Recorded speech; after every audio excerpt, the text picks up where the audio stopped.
British steel is owned by a Chinese company that's threatening to shut down its last blast furnaces.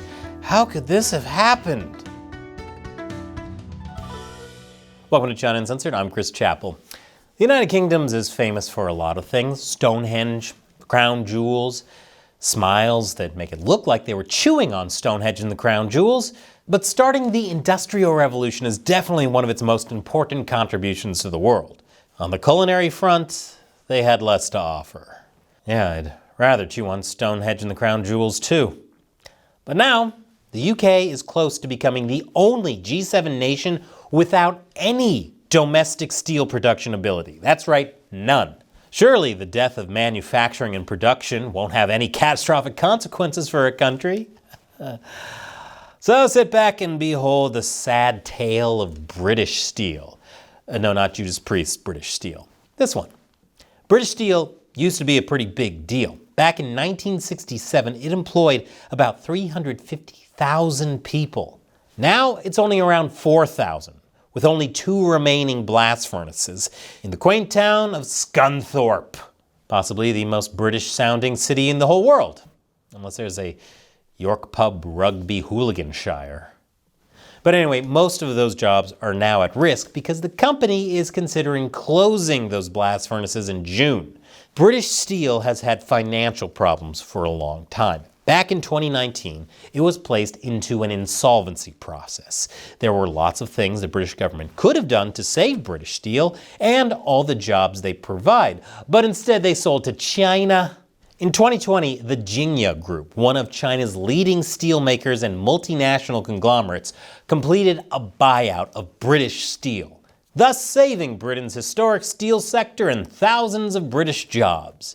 Is it too late to say April Fools? In fact, Jingye Group broke its investment promise. I know, China breaking a promise. This is my shocked face. Jingye promised to invest around $1.5 billion into British Steel.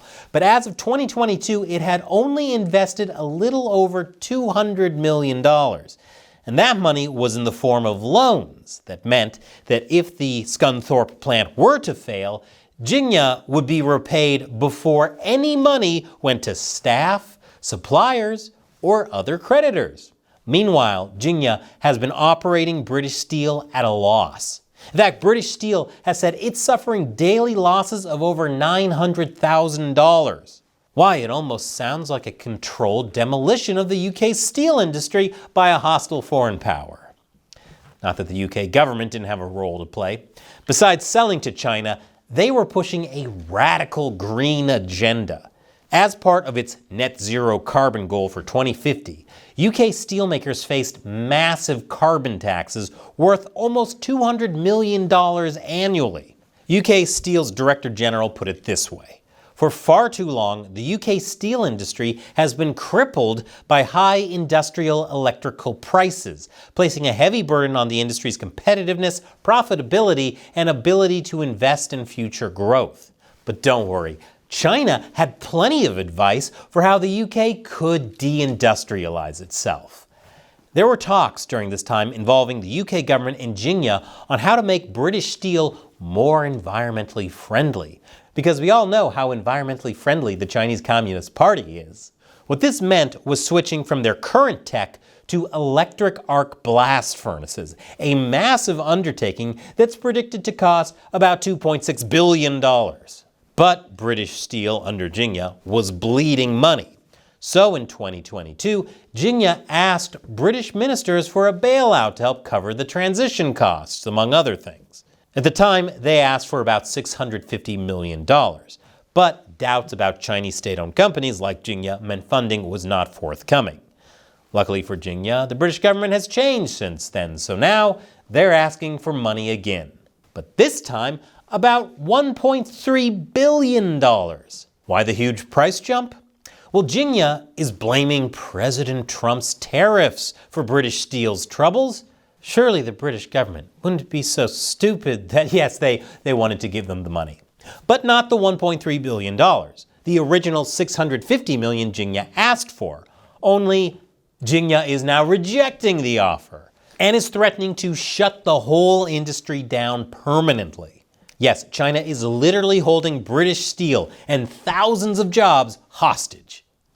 Talks between all parties, including unions, are ongoing to reach a solution, but a solution is definitely needed. Because if British steel goes down, there's a lot more at stake than just a couple thousand jobs. As one British parliamentarian argued, if the Scunthorpe blast furnaces are closed down, they will not be recoverable. The steel industry would go into steep decline with more people unemployed. All to import steel from China at a much higher cost. Win for China. This will have a ripple effect on the entire British economy. New buildings in London or Manchester would be dependent on Chinese steel and possibly Chinese companies. And we know how well China makes buildings. Other industries like British Rail would also have to turn to alternative suppliers. My Thomas the Tank Engine toys are already all made in China. And then, of course, there's the impact it would have on the UK's military. Any shutdown of Britain's steel industry, or even a severe curbing of its steelmaking capabilities, will hamper the UK's ability to make its own military hardware. Guess who would benefit from that? There are ongoing discussions and proposals on how to solve the crisis. British Prime Minister Keir Starmer recently said the government will do more to support the steel sector. The Energy Minister, Sarah Jones, said the government is considering all options, including nationalization. Just take it back from China. There's talk that the government might even seize control of the plant in the event that Jingye attempts to unilaterally shut down the blast furnaces. But Britain has dug itself into a pretty big hole by selling British steel to Jingye in the first place. And that wouldn't have happened if Britain hadn't made an even bigger mistake decades earlier, which was allowing its steel industry to be replaced by foreign imports. Another win for the Chinese Communist Party. China accounts for a massive proportion of global steel production, going from 13% in 1995 to over half by 2023. That was largely possible because the Chinese Communist Party subsidizes its steel industry, so it can dump cheap Chinese steel on the global market. They weaponize their economy for this. But instead of trying to be more competitive or enacting tariffs, London decided to import cheap, state-subsidized steel from China, even though this gutted its domestic industry. Entire towns and local economies dependent on the steelmaking industry emptied out and suffered a terrible decline. Like Sheffield, where in 1997 out-of-work steelmakers had no other choice but to show the full Monty. You like that joke? We here at China Uncensored like to laugh at the Chinese Communist Party. And if you enjoy the jokes in our episodes, one of our writers is a professional stand-up comedian, and he just released a brand new special you can watch here on YouTube. I know a lot of comedians say, don't talk politics, you might upset half the crowd, but I say, I can do better than half. Click here to check it out and leave a honeypot in the comments to his videos to let him know we sent you. Link is also below. Once again, I'm Chris Chappell. Thank you for watching China Uncensored.